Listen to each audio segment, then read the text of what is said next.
Senator King. Senator Johnson, I'll see your 422,000 and raise you $1 million. I'm asking my staff guy to bring over to you. I don't have a chart for that you have, but the answer to your question, why does it change? Over the last million years, as you'll see on the chart that I'm about to give you, it's almost an exact correlation with levels of CO2 in the atmosphere. CO2 goes up, temperature goes up, CO2 goes down, temperature goes down. On the other side of the chart, what you see is the last million years of CO2. And yes, CO2 over the last million years has varied widely, just as your chart does, up and down, for all kinds of reasons. It wasn't people making campfires, it was probably volcanoes and all other kinds of natural forces that were going on. But the real point is that in about 1860, that variation that you see was always between about 200 and 300 parts per million of CO2. In 1860, it took off. And this summer, for the first time in 3 million years, it reached 400 parts per million. And if, in fact, the correlation between CO2 and temperature holds that your chart demonstrates over into the short-term future, we're in a crisis situation. It's all about CO2 and the relationship with temperature, and I think the data is pretty clear.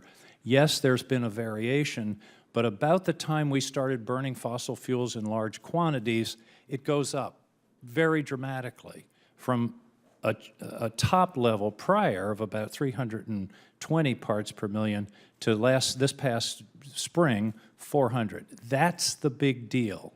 And I think Mr. Bjork's testimony is fascinating, and I think it really gets to the question of inaction versus action.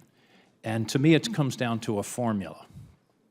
Divide the cost of inaction times some kind of X factor for risk, divided by the cost of action. If the result of that formula is 1.0 or better, then we need to act. You would argue that it's below 1.0, at least under various considerations. And of course, the big question here is, what is the rest of the world going to do? I have a hard time telling people in Maine they've got to pay $6 for a gallon of gas if China and India do nothing. On the other hand, the question is, what is going to provoke them to do something? And I'm sure that our doing nothing is not going to provoke them to do something. This is a global issue, and it has to be dealt with on a global basis. But somebody's got to lead. And it seems to me, as you've pointed out, we're the wealthiest country in the world. We're in the best position to lead, but not be stupid. I mean, I think your analysis is very interesting. There's another factor, though, and that is the risk of catastrophic climate change. The scientists at the University of Maine that study this, we have a school of a division studying climate change, studying Greenland ice cores. The last time I was there, I used a word that scared me. The word was abrupt. And apparently, in history, things like the ice ages didn't start. I always thought it took thousands and thousands of years. In fact, it took decades.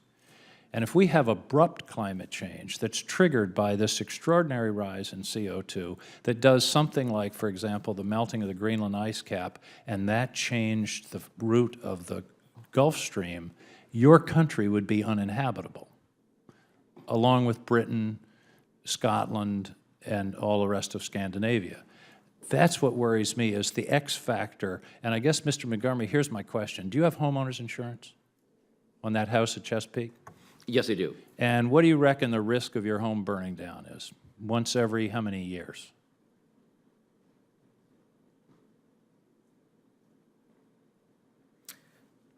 $100 years? 50 years?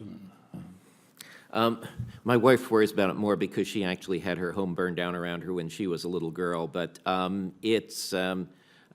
think that the insurance is actually actuarially worth it. It covers enough risk. It's a pretty remote risk, but you're paying $500 to $1,000 a year, and I don't know what your GDP is, but $1,000 is probably a measurable percentage of it, to insure against a remote but yet enormously consequential risk. It seems to me that's the analysis that we have to go through here.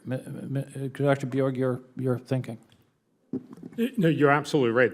The question and the crucial part of that analogy is you have to actually get your money back. That's what you do from the home insurance, but we're actually more likely. But you never get it back if your home doesn't burn down. No, but you do get it back if it does burn down. And unfortunately, the risk insurance, it's better seen as a risk reduction because there's nothing paying back. We're simply reducing the risk of, for instance, catastrophic climate change if we make more action.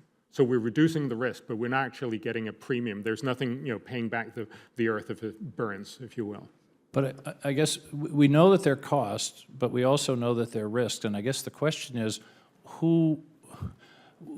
don't you sometimes make expenditures in the short term to avoid a drastic, unlikely, but yes, very dire consequences risk, rather than hope that that doesn't happen? I mean, it seems to me that's the calculus. And again, I come back to my formula. It's cost of action divided by cost of inaction, but you've got to multiply the cost of inaction by this X factor for catastrophic risk. Of course, and if you'll allow me to trivialize the metaphor a little bit, my problem is that there's a real risk we'll end up paying more than what the house is worth, but actually to get less than the house back, even if it burns. I think that is a very valid point, and what you're saying is, and I think you use this term, we have to be smart about this. Yes, yes. We can't just throw the kitchen sink at it. We've got to really think about what are the costs and the benefits. And Senator, could I just briefly point out, I think the U.S. has one thing to really show the Chinese and everybody else, because you have actually invested over the last 30 years about $10 billion in fracking technology. And fracking technology, now let's leave aside all the other issues that I'm sure we can come up and talk about.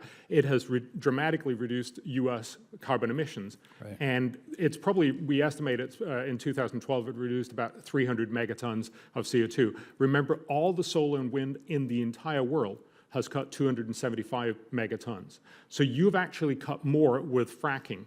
So, this short-term solution over the next 10, 15 years, and the only realistic way, if we could get China and Argentina and many other countries to frack, they would switch from coal to gas, and we would see a dramatic reduction in CO2. I'm so glad you said that, because let the record show that hydro fracking was invented using federal subsidies and federal loan guarantees. And it's, as you say, a dramatic benefit both for our economy and our environment. Thank you very much for your testimony. And I just want to end by saying I thought Senator Whitehouse made a very important point. We've got agreement here that climate change is real and that people have something to do with it. That's progress. Now we're arguing about how to fix it. I'm all in on that discussion. Thank you very much, all of you.